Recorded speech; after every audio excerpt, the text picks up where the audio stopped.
Did you know that when you're on the road with limited data or Wi-Fi, you can still listen to the X-Zone Radio Show with Rob McConnell, The Science of Magic with Gwilda Wiyaka, X-1, Dimension X, Space Patrol, and every minute of the X-Zone Broadcast Network by calling 213-401-0080, courtesy of Audio Now. No smartphone, app, or internet needed. It saves your data plan, and it's free if you have unlimited minutes. Call 213-401-0080 to listen on any phone, anytime, anywhere. Remember 213-401-0080 for the best of the paranormal, parapsychology, and sci-fi radio programming anywhere, 24/7, 365.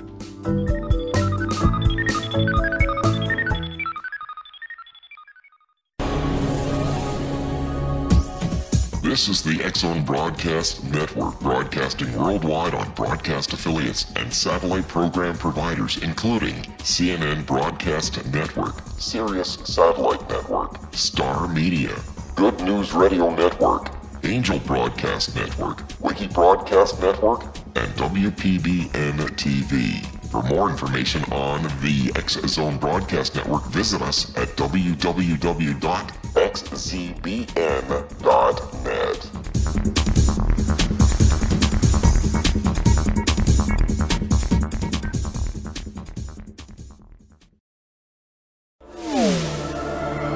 The X-Zone Radio Show with Rob McConnell is largely an opinion talk show. All opinions, comments, or statements of fact expressed by Rob McConnell's guests are strictly their own and are not to be construed as those of the X-Zone Radio Show or endorsed in any manner by Rob McConnell, Relmar McConnell Media Company, the X-Zone Broadcast Network, its affiliated networks, stations, employees, or advertisers.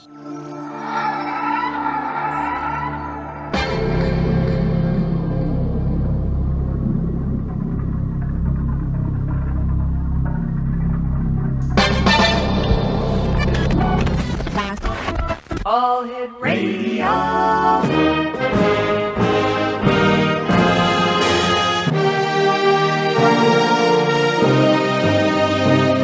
Welcome to the X-Zone, a place where fact is fiction and fiction is reality. Now, here's your host, Rob McConnell.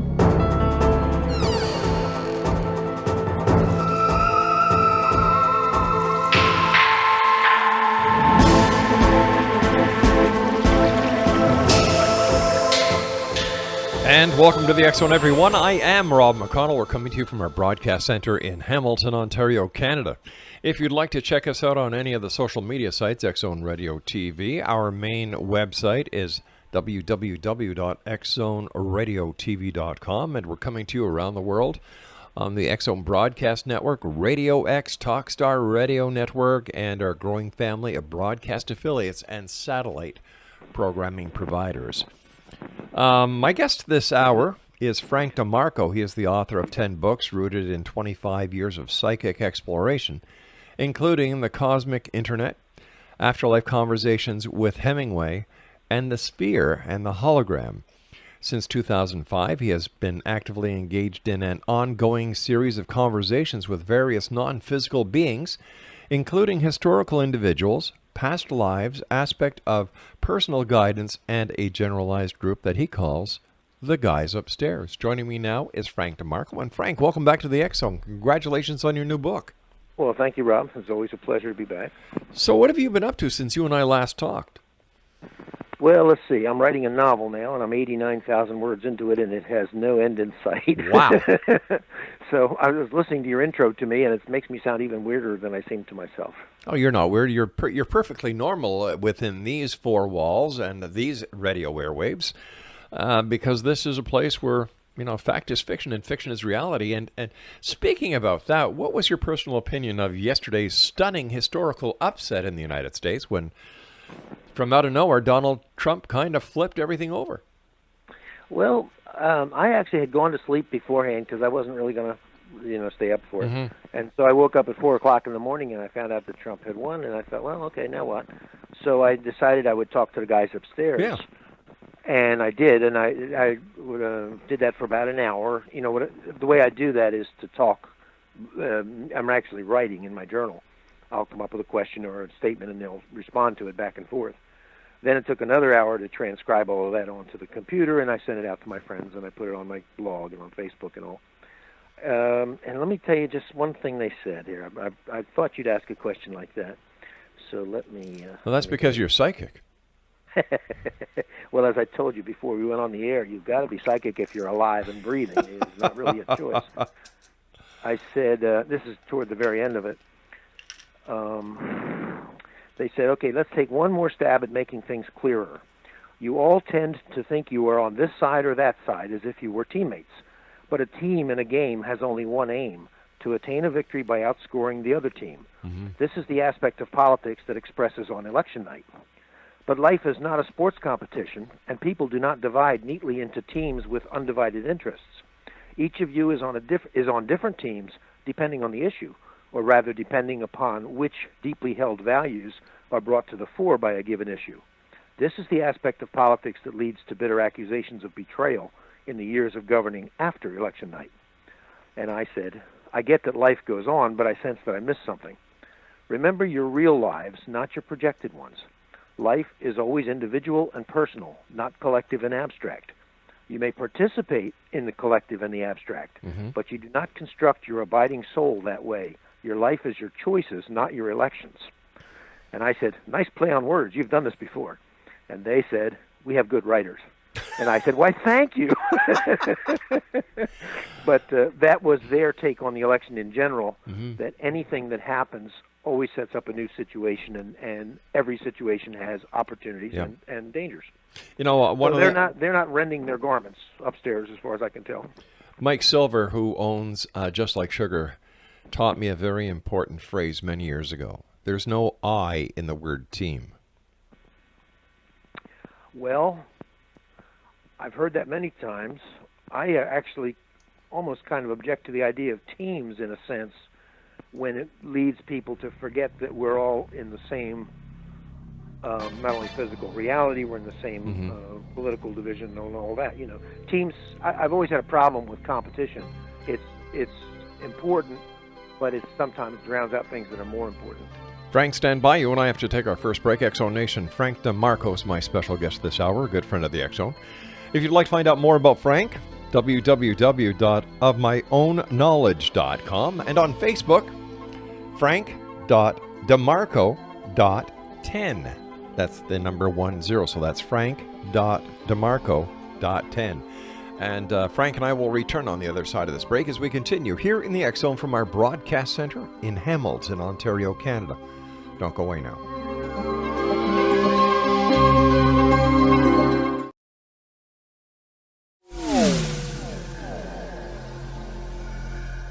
This is Kevin Randall. For nearly 30 years, I have been investigating the case of the Roswell UFO. I have interviewed hundreds of people and stood on the crash site. Now in Roswell in the 21st century, I have reviewed dozens of hours of audio and videotaped interviews, examined hundreds of files that relate to the crash, and have returned to Roswell in an attempt to put all that information into the proper perspective. For the first time in Roswell in the 21st century, I have made a dispassionate reevaluation of all that material and provide a new look at what happened. This is a book that clears away all the clutter that has hidden the truth for so long, strips away the various lies that surround the case, exposes the Air Force attempts at cover-up, and found a core of solid information that tells us all where the case stands today. Roswell in the 21st century will be available in just a few weeks. For more information, please visit my website at www.kevinrandall.blogspot.com.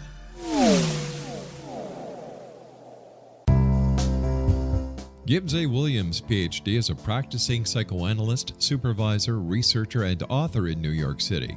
Much of his life has been dedicated to understanding nature and the uses of meaningful coincidences or synchronicities. His radical and original non-Jungian, non-mystical, non-magical theory of synchronicities illuminates much of the fog surrounding this challenging and perplexing topic. His ideas and manners are fresh, presented in a style that is both entertaining and highly informative.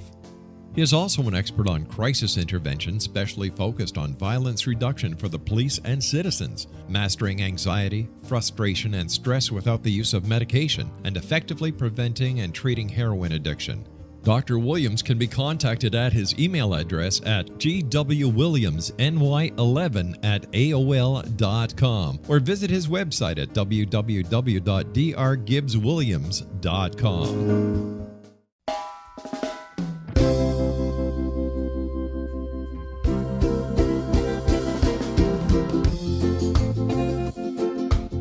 This is Johanna Carroll, host of Dialogue with Divinity on the X-Zone Broadcast Network.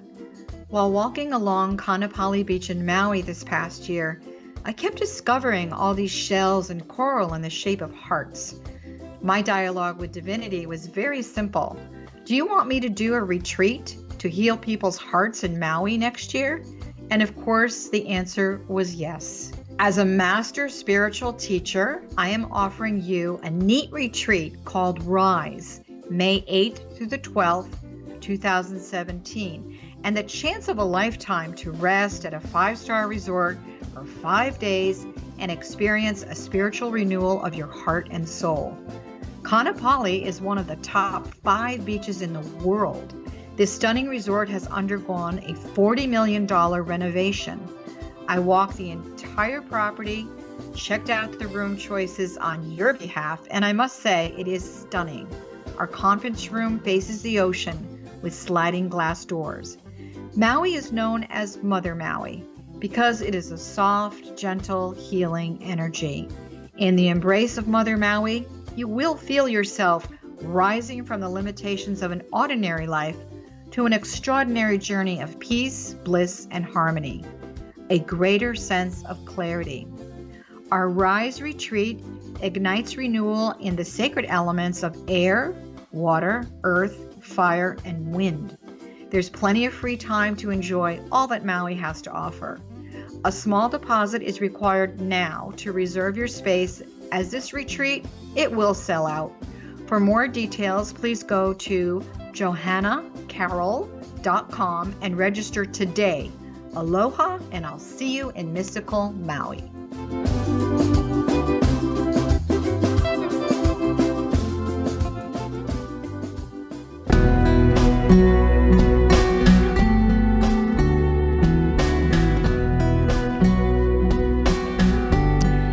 Welcome back, everyone. This is the X-Zone. I am Rob McConnell. Frank DeMarco is our special guest of this hour. His website is www.ofmyoownknowledge.com.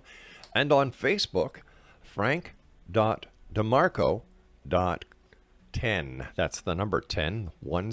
So that's frank.demarco.10. I heard that. Yeah, so did I. Glad you caught it, my friend. So why don't you let our listeners know a little bit about yourself? Because we've had so many more stations join the network since you and I last talked. For example, I don't think many of our listeners would know that you were the co-founder of Hampton Roads Publishing Company. Yeah. That's right. And you were the... Well, I had bounced around doing many things. I was an editorial page writer for the Virginian Pilot, which is in Norfolk. I did the first Shirley MacLaine workshop in 1987. Wow. And so did Bob Friedman, and we met later. We didn't know each other at the time, but we met later, and a couple years after that, we founded Hampton Roads. Bob had already had a publishing house called Donning, and he wanted to start another one because he had sold that one, and I wanted to move on, so that's what we did. Then in 1992, I did a gateway at the Monroe Institute, which totally changed my life. The Monroe Institute uses different sounds in different ears to produce altered states on demand, and it's really a very non-threatening way to open up a lot of abilities that really might have surprised you. So all of the stuff that I'm doing today, all these years later, probably stems from that in December of '92, a long time ago now. So when you were a younger man, were you psychic? Did you have psychic abilities? Did you? I always wanted them, Rob, but I don't think they manifested because I was going about it in the wrong way. I thought psychic abilities came out of your head. I thought they were a matter either of willpower or brain power, and it turns out psychic abilities come from the heart, and that was the big lesson that I learned in the Gateway. You see, it's you could look at it like we think of ourselves as individuals, and so as long as we're doing that, there's a division between us and the other person. when the love phenomenon or the opening of the heart phenomenon happens. Once the divisions go down, the divisions were never real in the first place. It just sort of gets an obstacle out of the way. Tell us about your new book, Rita's World, Volume 2. Well, Rita Warren was a PhD professor, and she did a gateway herself back in 1979, and she took early retirement from her career. Now, she was kind of a big deal in her career. She was a professor of criminal justice. She had been on the Presidential Commission on Violence back in 1968. So I mean, she was well known in her profession, well respected. Heavy hitter. The gateway blew her away. She came down here to Virginia. She sent her husband down to build a house for them, and she took early retirement, came down the next year, and she ran Bob Monroe's Consciousness Lab for the first 4 years.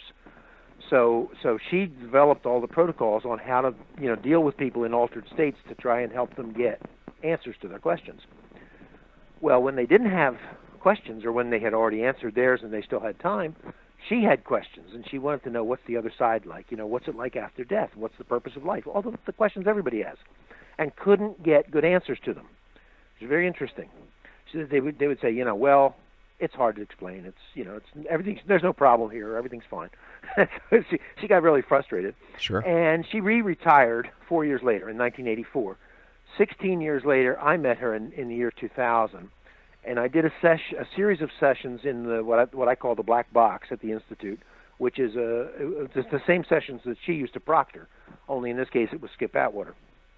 And I did 10 sessions, one a week, and after I did the session, they give me a tape of the session, and I would go home and I would spend about 10 hours transcribing, from the tape onto the computer. It's an awful job. Then when I did that, I would send it out to a list, and Rita was on the list, and so we would talk about it. Well, in the year 2001, I was talking to her, and I said, I really wish I could do this series all the time, because it was only a 10-thing series. I was paying for it. And she said, well, you don't need the black box. Come over to my house after work some night, and we'll just do it that way. So we started a routine, and on Tuesday night, I would come home from work. I'd have supper, relax a little bit, and then I would go over to her house. And at first I used a free flow tape from the Institute, but I didn't even need that really. She started asking questions, the questions that she always had questions about and couldn't get answers to. And for some reason, in an altered state, I could give her very fluent answers that I didn't consciously know. In fact, one time I said to her, Rita, I think you're asking me questions about stuff I don't know anything about, and I'm giving you these answers just as if I knew it. And I said, I'm just acting like a know-it-all. And she said, that's practically a definition of being an intuitive. Right. Well, Rita died in 2008. And at that time, I had all the sessions transcribed. There were 22 sessions over 5 months. And there was really a lot of material there, and it was all transcribed. And I was going to make a book out of it, but I didn't get it out before she died, although I did get her introduction. She wrote an introduction for me, and I wrote one as well. Well, she died in 2008. I had a dream of her that basically told me she was fine. And so I thought, well, that was that, And then in December of 2014, I had a dream, and she said, okay, we're ready to get to work now. So the next day I sat down with my journal, and instead of kind of addressing myself to a generalized guys upstairs, I said, okay, Rita, if you're ready, let's do it.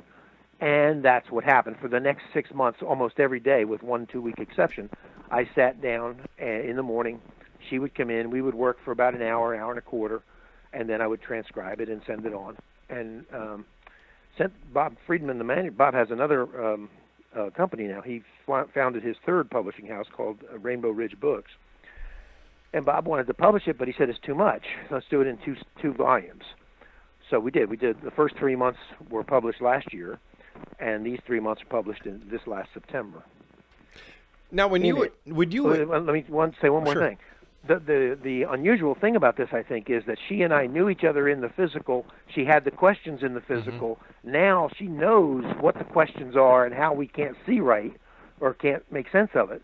And so she's dictating to me what it's like from their process over there. Before she passed, you said that you would meet her after work and you would go into an altered state. How would you do that? Well, it's easy once you learn it. It might be, let me think, might be difficult to describe, really. Once you learn to do it, you just intend it. Altered states are not that different. We're often in altered states without even knowing it in our lifetime, but the difference is that the Institute can teach you how to get there and know it, or how to get there by intent. Daydreaming would be considered one form of an altered state, for instance. I think some people drink to get into an altered state, although that's not my preferred route. No. I mean, because it has a lot of downsides to it. But, like, for instance, Hemingway used it extensively, as he said, to change his ideas, to change his where his mental plane was. But of course, that kind of thing has really serious downsides, and so do drugs. If only, not even talking about being illegal, if you're dependent on a chemical substance, when it runs out, you run out. And besides, you don't know if there's weirdness in there. Was it drug weirdness, or was it inherent in the thing? If you've gone into an altered state without using any of those substances, you don't have that problem. You don't have that question. You also said that once Rita passed, she communicated with you through your dreams. And do you think that this is one of the most frequent methods that those on the other side use to communicate with those of us left on this side until we make the transition over? That is totally misconceived by most of the public. I think it's the one that succeeds most often. Okay. I don't know if it's the one they use most often, because in a dream, obviously, your mind is not there to say, no, I'm just making this up. Right. And so it comes through. But in my experience, they talk to us I won't say all the time, but they're available. And the biggest problems with experiencing that is that there is a mental tendency to say, I'm probably just making this up, so throw it away, and some people even get afraid of it. If you get rid of that mental predisposition and just say, well, what if I'm making this up? Well, that's okay. Supposing I am, why am I making this up instead of something else? That's what I advise people. Just go with it, In fact, I tell people if they want to address somebody who's dead and they don't know how to do it, I say start by making it up, by pretending actively. Say, okay, here's my question. Well, I wonder what Grandma would say if I said that to her, and try and make that up. And what will sometimes happen is it'll actually kick in, and then you'll know because it's not anything you ever would have dreamed of her saying, you see. The problem is altered states and imagination feel the same, and so do memories. Do you know what I mean by that? I do.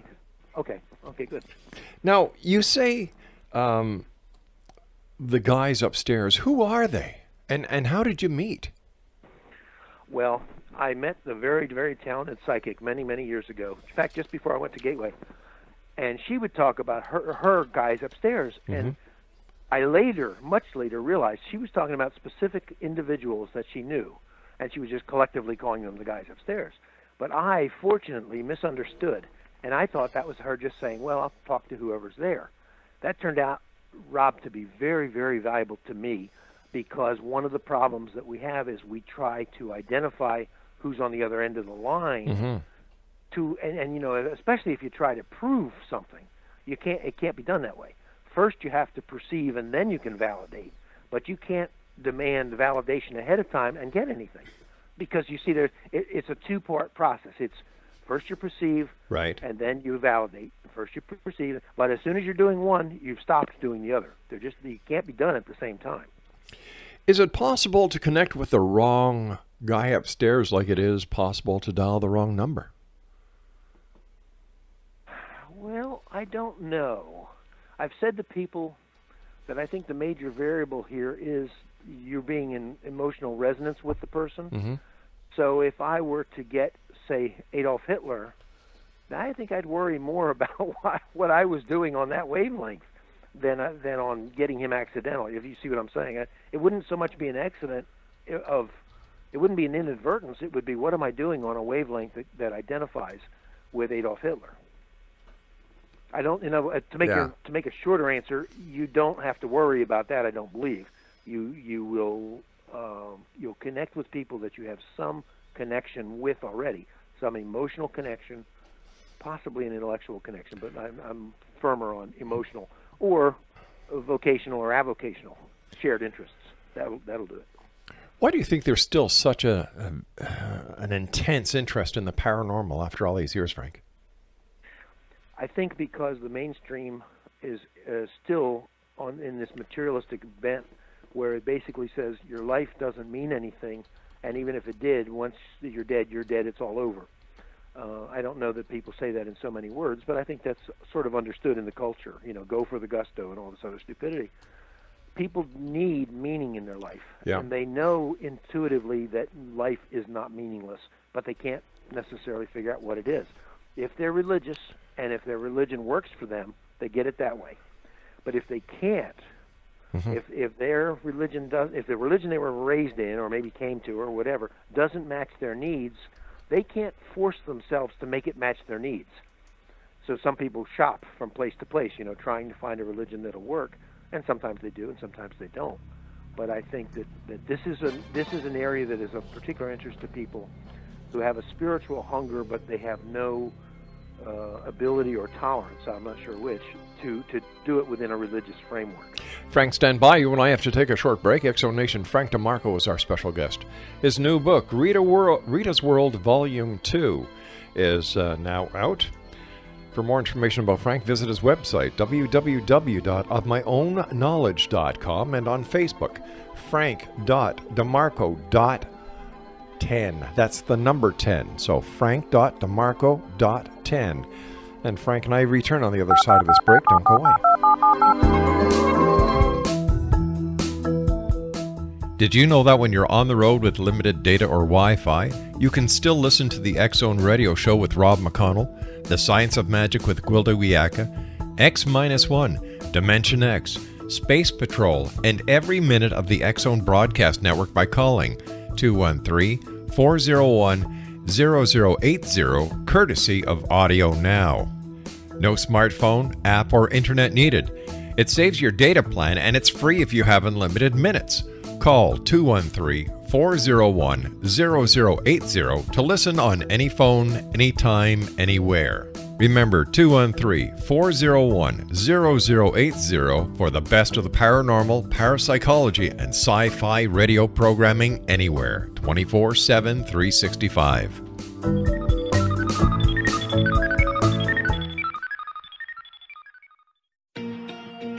Wouldn't you love to know the secret to everything? Well then, meet Dr. Kimberly McGeorge and her cutting-edge breakthrough knowledge that combines science with possibility. Dr. Kimberly brings real-life answers and healing to those open to alternative solutions. She teaches solution-based programs and classes that will change all areas of your life forever. Specializing in conscious creation, intuitive readings, and energy medicine, you can rapidly shift health, relationships, business, and money and abundance challenges quickly. Receive her best-selling book, Secret to Everything, at no cost by going to secrettoeverything.com/X-Zone. That's right, transformation can start now. Just go to secrettoeverything.com/X-Zone and receive Dr. Kimberly's book for free.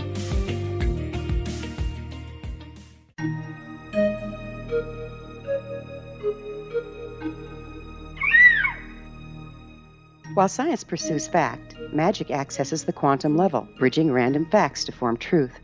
As long as science and magic remain separate and polarized, the truth cannot be known. I'm Gwilda Wiyaka. Join me on the Science of Magic radio program, dedicated to unification and evolution of consciousness.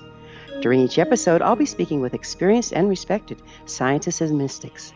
From astrologers to astronomers, from medical doctors to shaman, the scientific method to dowsing and intuition, we'll weave together information from seemingly divergent practices to promote unity and enlightenment. Join me, Gwilda Wiyaka, and the Science of Magic right here on the Mutual Broadcast Network. For more information, visit www.thescienceofmagic.net.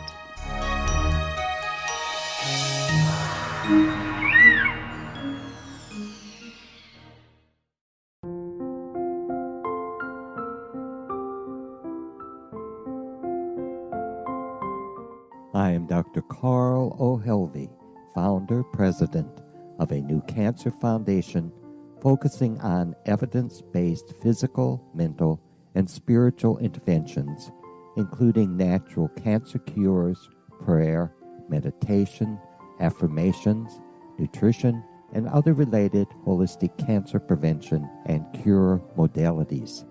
These are used in cancer education, research, and financing care.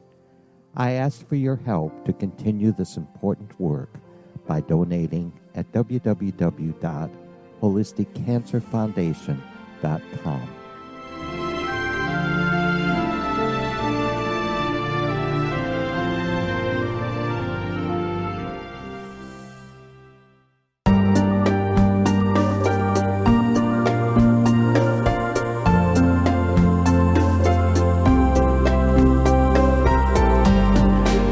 Exonation, Frank DeMARCO is our special guest for this hour. And if you'd like to visit Frank online, on Facebook it's frank.demarco.10, and his website of myoownknowledge.com. And all Frank's books are available at Amazon and other fine bookstores everywhere. Frank, before we went to the break, we were talking about, religion and the paranormal. And is it possible that in today's society, the majority of people can no longer look at religion and say, okay, I believe, or are people saying, oh, wait a minute, hold on here. We're not sheep anymore. We don't need to be led. We're explorers. We want to find out. And could this be happening? Well, I don't think it's quite that simple. I think there are different people, different kinds of people with different needs. And Carl Jung, for instance, said that the unmediated experience of the divine is too much for some people, and those people actually require a religion, require something to mediate the experience for them. But I do think that the way religion has been understood is obsolete now. I don't know that the religion is necessarily obsolete, but our understanding of it is. Some of the way that God is talked about, or that the divinity in general is talked about, goes back to the ages of emperors and kings, course, yeah. Wanting to be worshipped. That doesn't mean that the underlying reality is wrong, but we've got to re-put it in words and in concepts that make sense to us. We're a whole new kind of person, and religion has to change to meet us as well. The reality is not going to change, but the way that it's explained to us so that we can actually hear the words has to change, I believe. Frank, based on the conversations you've had with the guys on the other side and Rita, what is it like when we leave this realm of reality and enter the next? Well, if that were my question and I were the guys answering it, first thing you'd hear is, well, you haven't stated it right. That doesn't make sense. Because here's the thing. They say the 3D world and the non-3D world are all the same thing. It's just there are more dimensions of this world. Scientists don't know how many dimensions the world has, whether it has 6 or 12. They know it has more than the 3 in time that we know. Well, it's clear that well, it may not be clear, but if there are that many dimensions, everybody has to be in all of them. But we don't experience anything but height, depth, and width plus time. Well, time has all those other dimensions crammed into it, if you can see it. Anything we don't really understand, we cram into our experience of time. Even if you're still in the body and you begin to understand, you begin to experience more of those dimensions, your experience of time will change because it won't include them. When you don't go anywhere, but of course that's what the language says. When we drop the body, when we're no longer confined to the 3D, in a way we're still here, because the other world is right here with us. We're a part of the same thing, but our conditions change. The 3D, which they say was specifically constructed for a certain purpose, which I can tell you about, I think we've talked about it before. The 3D has the illusion of separation. It has the experience of distance and delayed consequences, and mostly it has this moving, ever-present moment that we surf on. That you and I are surfing on right now.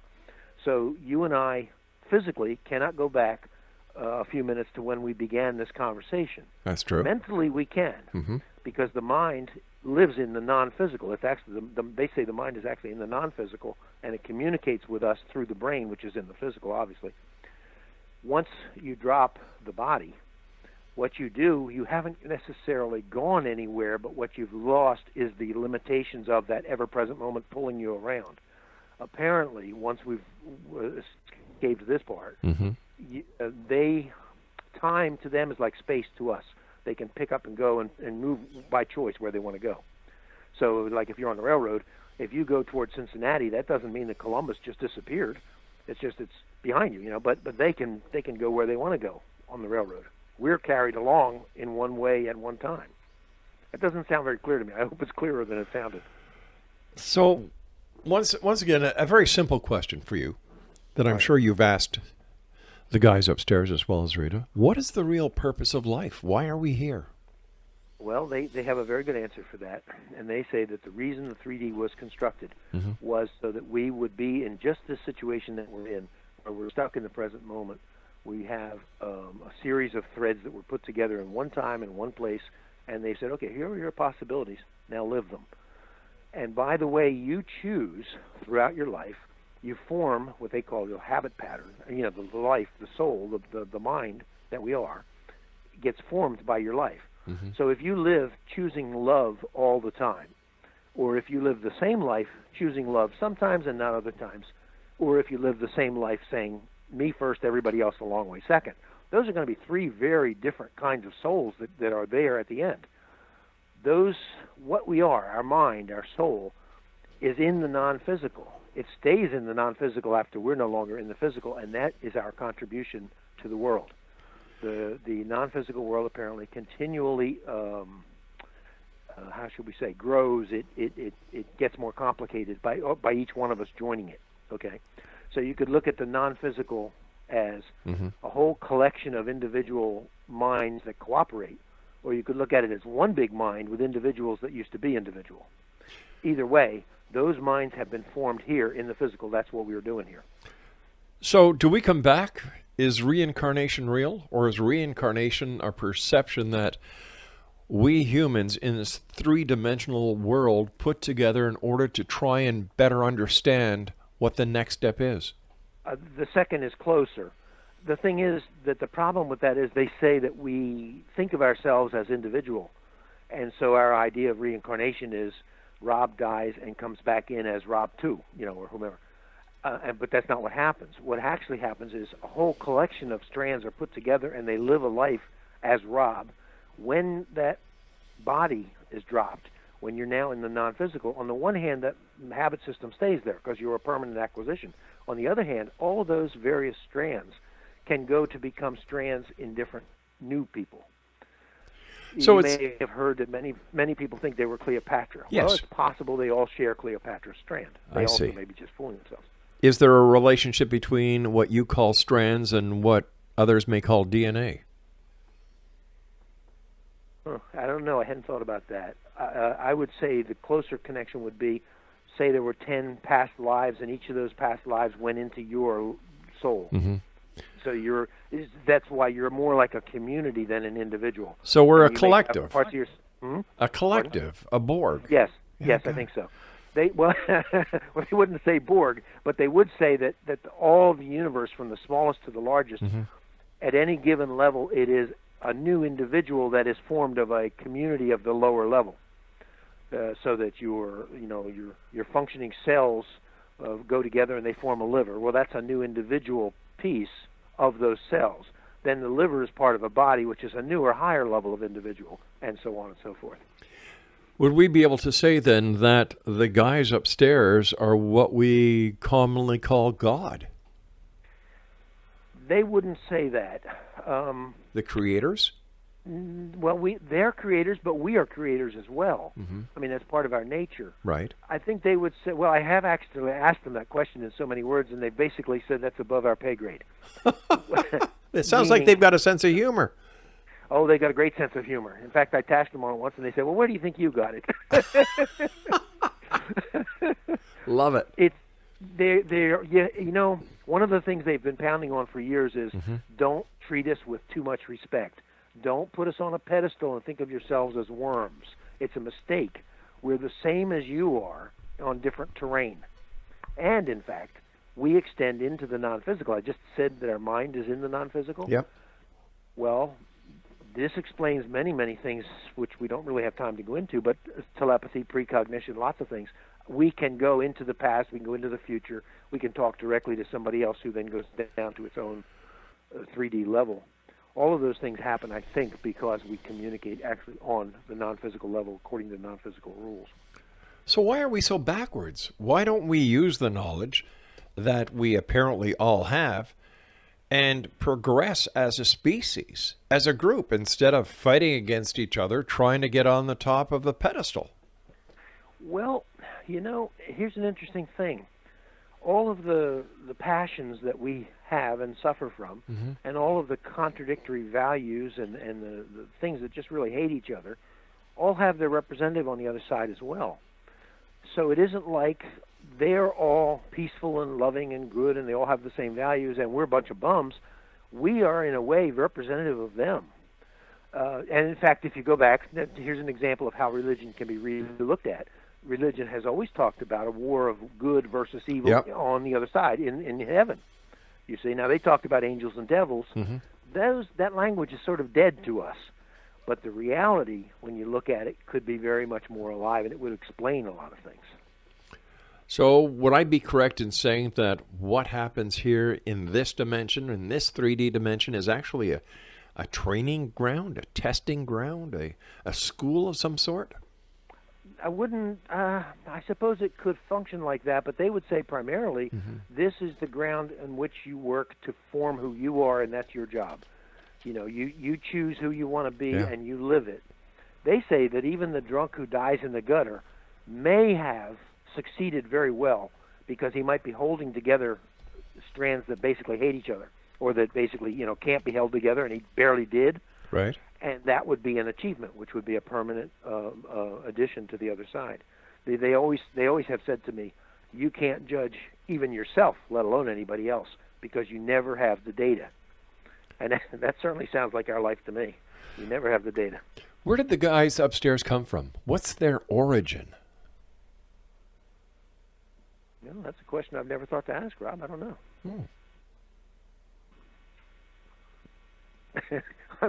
I don't know.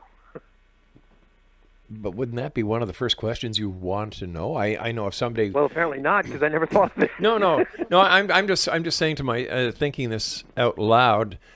If I believed I was communicating with someone who was giving me this information, one of the things I would want to know is, where do you guys come from? Well, this is an interesting thought, because they consistently tell me they discourage questions that are just, what should you say, almost like abstract knowledge, they're just questions for the sake of curiosity. They want me to ask questions that will help me do something with those questions. But wouldn't asking that question, getting that answer, help you to better understand and better proceed and better tell others about who they are based on their validity?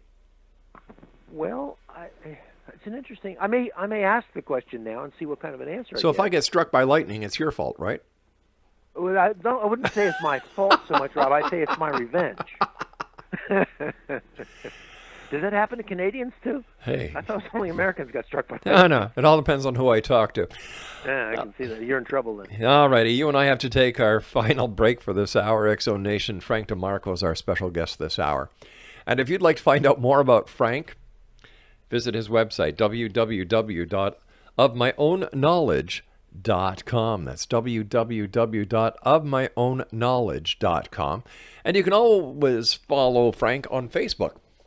Frank, DeMarco, 10. That's the number 10. So it's frank.demarco.10. And Frank and I will return on the other side of this break as we wrap up this hour here in the X-Zone from our broadcast center, where?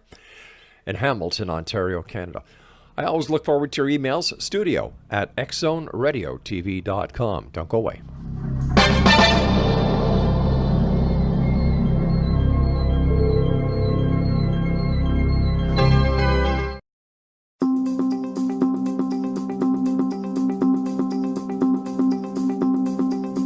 As host of Dialogue with Divinity, I am thrilled to join the X-Zone Broadcast Network and their growing number of affiliates. My quest for a connection to the divine ignited my successful career path as an international spiritual counselor for over 40 years, and author of 4 books, and well-known metaphysical educator. My clients call me their spiritual mama. So my job is to offer you a radio show to help you grow spiritually with wisdom and get specific tools from guests who are experts in their field. Tune in to Dialogue with Divinity and be part of the conversation with Spirit. My goal, your happy soul. For more information, please visit my website at johannacarroll.com.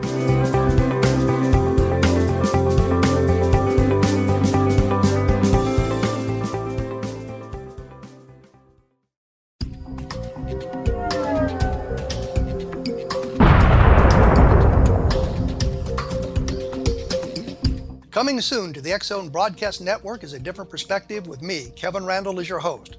We'll be taking a close look at what is happening in the world of UFOs today with side trips into the paranormal. Guests will range from those who are household names to those who have a different perspective on a variety of topics. No topic will be taboo, but there will be tough questions asked as we all search for the truth about UFOs, the paranormal, and those things that excite us. Sometimes we'll agree with a guest and sometimes we won't, but we'll try to keep the program topical. For those of you who would like to read, be sure to visit www.kevinrandall.blogspot.com and remember to listen to the other fine programs on the X-Zone Broadcast Network at www.xzbn.net.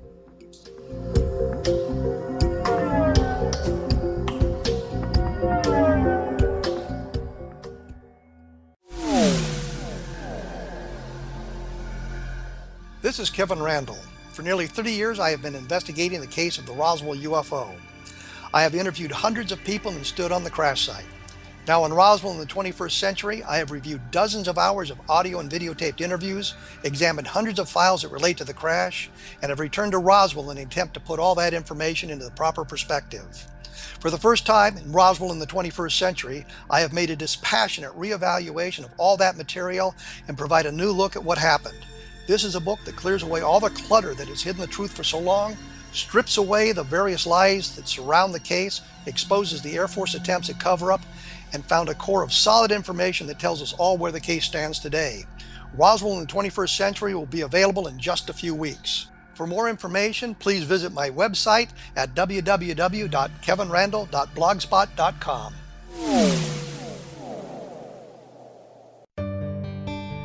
Afterlife expert Roberta Grimes was the first one to say that dying can be fun. Now her best-selling book, The Fun of Dying, is available in stores worldwide. So if you wonder whether death ends life, how it feels to die, or what heaven might be like, The Fun of Dying was written for you. And if you have always been afraid of death, or if you worry that your life has no meaning, let The Fun of Dying ease your fears and bring new meaning to your life. Nothing said in The Fun of Dying is based on the teachings of any religion. Instead, Roberta draws on evidence to explain how death happens, how it feels, and what comes next. A lot of the best death-related evidence was produced in the first half of the 20th century. When it is put together with recent discoveries, it tells a consistent and amazing story. Roberta Grimes blogs and answers questions at robertagrimes.com. Her wonderful book, The Fun of Dying, is available on Amazon and at stores worldwide wherever books are sold.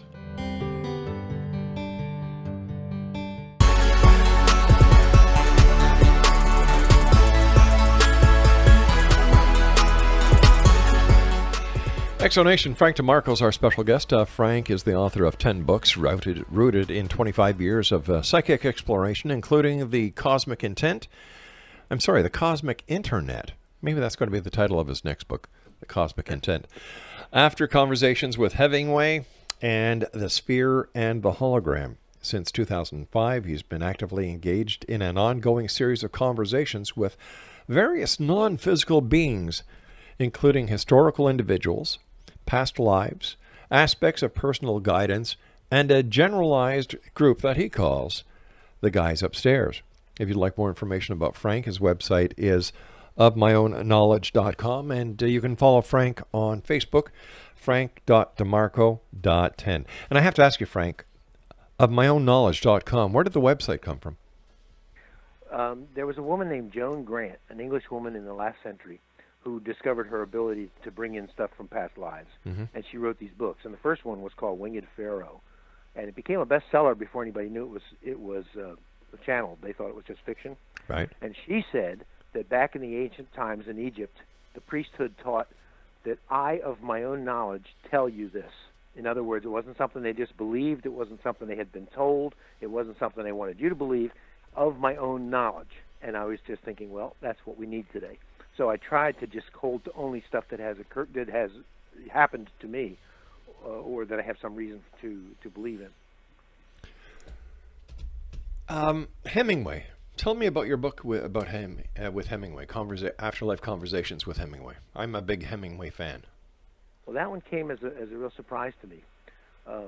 Years and years ago, back in 1970, my father-in-law had given me a book called Islands in the Stream, which was a posthumous novel of Hemingway's. And I had read that book several times. I always liked it, but I didn't read a lot of Hemingway those days. And when I reread it, I'm always rereading books. I reread it, and at the time I was living in Rita's house. I was renting her upstairs, and we were having breakfast or something together, and I said, how much I really loved that book. And she said, well, have you thought to tell him? And I thought, duh. Hadn't occurred to me, you know. So I sat down, and I decided to try and talk to him. And he was there, and I thought, because he was a suicide, maybe he needed help, because sometimes suicides get stuck. They don't know how to move on. But he said no, he knew what he was doing, you know, so that was fine. So the next year I was in England, and I stopped in a bookstore to buy a book, and there was a biography of Hemingway, and it was about the young Hemingway. And I was getting a little upset by reading it, because I sat down in my journal and I said, Papa, no, I didn't call him Papa in those days. I said, Mr. Hemingway, you always talked about having to be sincere and honest, but you were lying, and you were making all this stuff up about yourself, because he was spinning all these tales about himself to make himself into something other than what he was. Right. And he said, well, that's quite a bill of particulars, but we'll look into it. You know, and we started to talk. Then as time went on, about 2010, I guess, two years later, we started to talk nearly every day, and I started buying books on Hemingway and books by Hemingway, and I've got probably 100 of them now. I was 81 at one point, but I bought more since then. And the more I learned about him, the more fascinated I was, because he has so many sides to him that you don't expect. He was a very spiritual man. He was a very cultured man.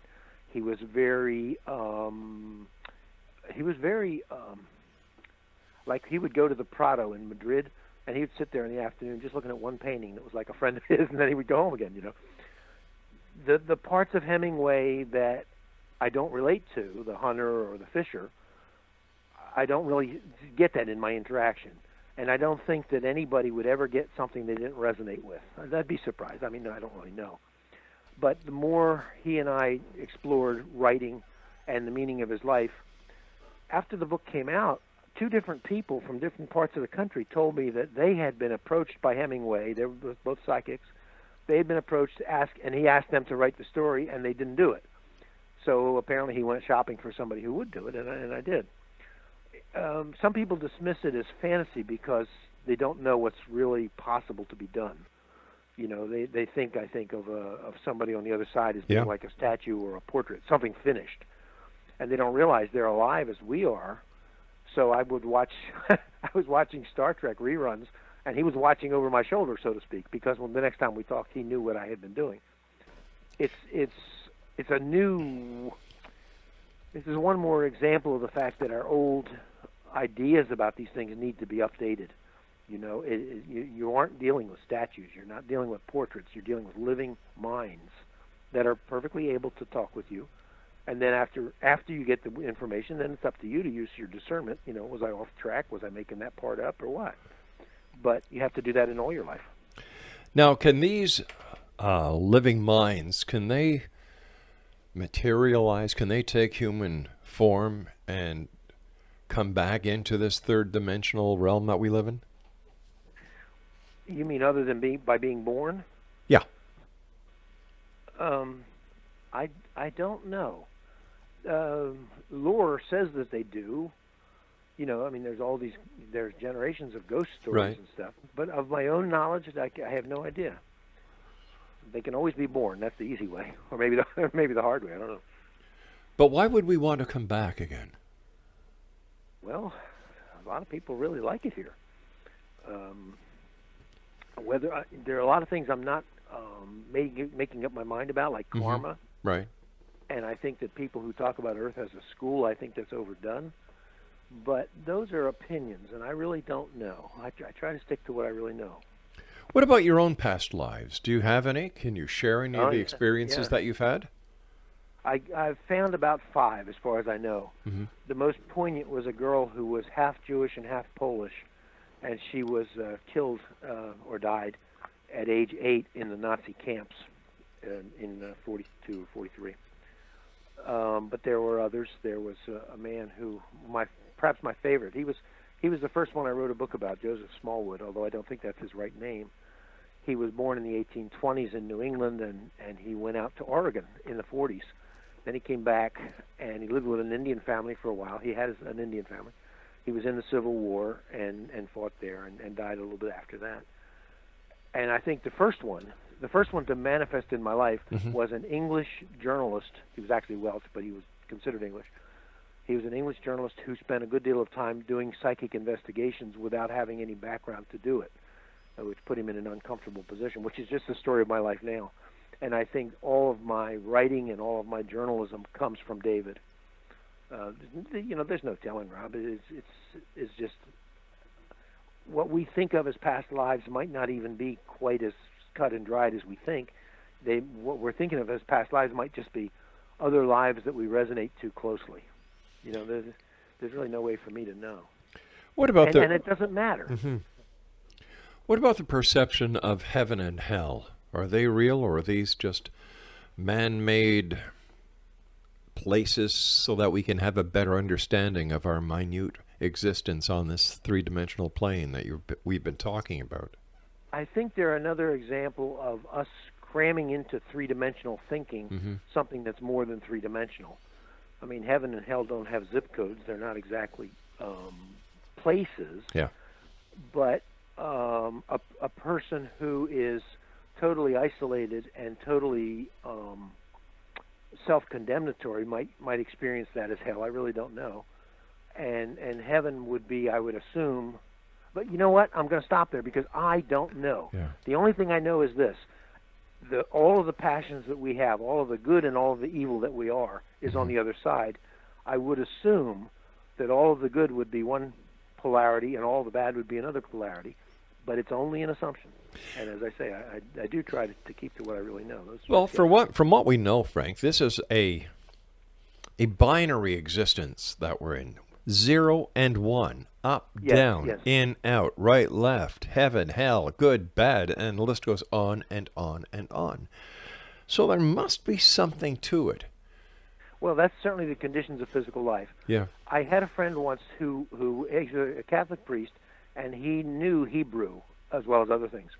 And something that he said gave me an idea, and I said, well, Jim, what if instead of we said the tree of the knowledge of good and evil, what if it really meant the tree of the perception of things as good and evil? And he stopped and he thought about it, and he said, Hebrew has very few abstract nouns. That's a very permissible translation. And I think that might be what the fall of man is talking about. We can't see anything except in those polarities. Yeah.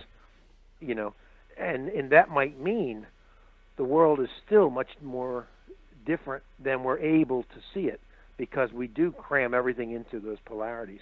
They seem to cram themselves. And of course, we keep on cramming things that we believe suit our best interest and our best lifestyles into this very existence that we are sharing tonight here on the X Zone. Frank, I want to thank you so much for joining us. Always a great pleasure talking to you. My congratulations on Rita's World Volume 2. And what are your final thoughts for the X Zone Nation? These are human abilities, Rob. I keep telling people that they're the biggest thing that stops people from experiencing them is that when they begin to experience them, they think I'm probably just making this up. And I would say, suppose you are. Why are you making that up instead of something else, and go on with that? It's a much more expansive world than we sometimes think. And the main thing is first go into there without fear, and then the second see what happens. There's no way to know. But don't forget, anybody, has a non-physical component, and that's your guardian angel, or that's your higher guidance, or whatever you want to call it. It'll push you the right way if you let it. Frank, thank you so much for joining us again. Continued success, and I look forward to the next time you and I join each other back here in the X Zone. Until then, my friend, Bob. be well. I always like it. Thank you. Thank you, sir. Exonation, Frank DeMARCO has been my very special guest this hour. It's always great having Frank on the show. His website is www.ofmyoownknowledge.com.